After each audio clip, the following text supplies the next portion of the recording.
কিসি I high কেমনে মায় মারছে দুষ্টমি করলে তো মারবো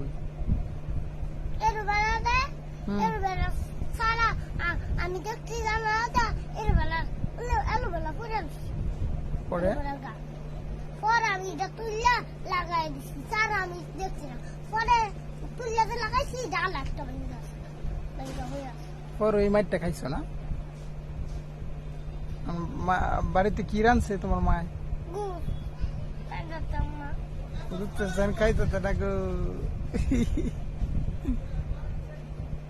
আমার আসল ফেভারিট খাবার তোমার আসল ফেভারিট খাবার কি ডিম দিয়া সাদা মজা খাইলে মজা তাই ঠিক আছে তাহলে এই দিয়ে খাও বাড়িতে যে নাকি ঠিক আছে আমার জ্বর আবার যে আইসক্রিম খেলে তো ঠুট ফুরাইতো না আমি খাইতে বলেছি আমি একবেলা ই দিই গেলা গরুর মাত্র একটা ডিম তাহলে কি ডিম কিনা দিব নাকি সাবান মারে সাবান মারে ঠিক আছে কিনেছিল